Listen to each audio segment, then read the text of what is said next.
Hey guys, it's Danny. In today's video, I'm gonna show you the first roses that are blooming from the bare-rooted ones that I ordered in February and March. We have two of them that I ordered in February and one ordered in March, already blooming. It is such a vigorous rose. So these, I would say, are the most vigorous roses and the ones that grew the fastest, and they're looking phenomenal. So let's get to them. And you know, as more of them bloom, I will make more of these videos. So I'm not gonna give you a whole bunch of details about them because obviously I only have them for 2 months. We'll see how they do throughout the season, but for now they look very, very promising, and definitely I love the blooms. This is Blue Girl's first bloom after I planted her bare root in February, and now it is April. This is the NERP version. It is not the cordis version. I accidentally purchased it as the cordis version. I didn't realize there were two of them. This one though is different, and I am actually a little bit happier that I purchased this one because it has a beautiful I would say caramelly shade to this beautiful lavender, and it's just the most healthy rose you've ever seen. The foliage is really shiny or glossy, as you can see. She's very tough. The petals are a little bit damaged because it's very windy in the springtime here, and we had wild winds these days. I actually had to move a David Austin rose from this area because it was not handling the wind. This one has absolutely no issue. It appears to have really nice sturdy canes, and it is a hybrid tea, as you can see. It seems to produce in its first year at least one bloom per cane, and the canes are quite thorny, I would say. Not extremely, but quite thorny. Very dark, glossy leaves, as you can see, and best of all, it is very fragrant. I would actually say the fragrance is moderate to strong, not very strong, and describing scent is a little complicated, but I'll try. It smells very sweet to me, very typical, maybe old rose sweet fragrance, but it has a tinge of herbal or herbaceous notes to it. I would say like dill, but it's not dill. I don't know. It smells a little herby as well at the same time. I really absolutely enjoy the fragrance, and I've seen other videos on the internet saying that the flowers do last a long time. This one has been open for almost a week at this point. It is fully open, and except for some damage because of the wind and a little bit of botrytis here and there, you can see the damage. But she's holding on very well. Except for a bit of damage, she actually looks absolutely spectacular. In my area, we don't really have much in the way of black spot or anything of the sorts. It's very dry and quite warm here, even in the springtime. So I don't know about disease resistance. My channel will not tell you much about that because we just don't get it here. I can tell you about heat resistance, wind resistance. We'll see how this one will do. But so far, it is one of my most vigorous roses, and I absolutely adore the color and the fragrance. This sunny girl is Julia Child, also known as Absolutely Fabulous. I will put all of the names that I know for these roses in a tag on the screen because most of them have multiple names, and depending on the nursery you will find it under a different name. But I think Julia Child is a very, very popular yellow rose, as you can see. This is the first bloom that she produced ever since I planted it 2 months ago, and she is absolutely fabulous, as the name suggests. Now, when the flowers first open, they look very, very goldeny, very, very beautiful, as you can see. And then after a few days, they do seem to fade a little bit to this more lemony yellow. And I did see in pictures they do fade quite a lot, maybe to an almost white. And I'm guessing when it's really hot, it will be an almost white rose. But can we see how vigorous this rose is and how many buds I actually have? Each stem produced 3 buds, all of them, and I have more on the way. This one only produced 1, but it's such a tiny stem. The color of the foliage is a medium green, as you can see, and she has pretty thorny thorns. They're pretty big. Also, she does have a bit of a fragrance. For me right now, it smells mild. It smells a little bit like carnations. It is quite lovely, but not a very standout perfume. However, this rose, I do believe, is much more famous for how vigorous and beautiful it is, how well it grows, how disease resistant it can be for many people.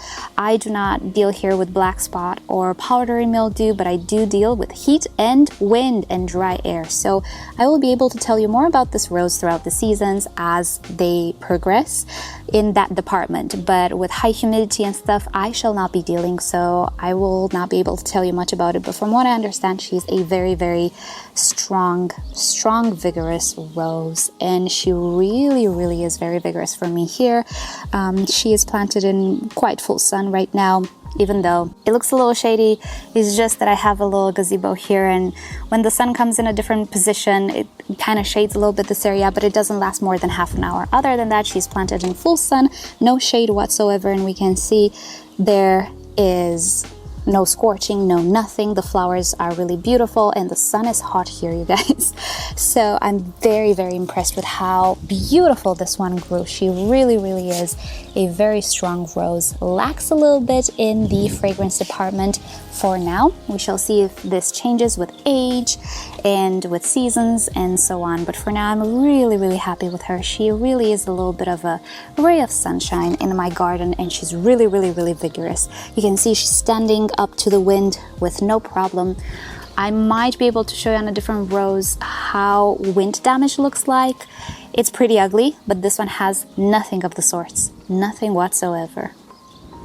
And here is the first bloom of Rose Chippendale from Tantau, and it's just opening up now.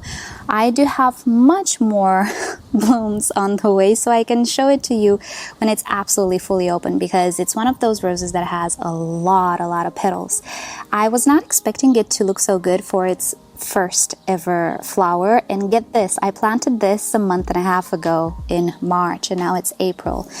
And it's one of the most vigorous roses that I have here in the garden. And if you look at the leaves, they look absolutely spectacular. There's no damage there from the wind or anything. It also caught the big freeze of -5 degrees and it's absolutely fine, no problem whatsoever. Now, this is a very popular rose, and for a good reason. It is a very vigorous rose. The flowers are a beautiful, hard to describe, apricot, orangey color. When the blooms first open, they're a little bit more orange, and I was a little bit shocked. I was like, oh, is this a wrong rose? It's not. As they open, they have beautiful shades of yellow and salmon, golden, pink, all of these beautiful colors. And best of all, it has one of the most gorgeous fragrances. It's a moderate scent. It's not very strong, but it is absolutely beautiful. Very fruity and mouth-watering to me. I absolutely adore fruity fragrances on roses, and this one has it. Imagine eating Skittles. That's how the smell is, pretty much to me. Very beautiful fragrance, and I think it's a very vigorous rose. Look at this cane that it produced this year.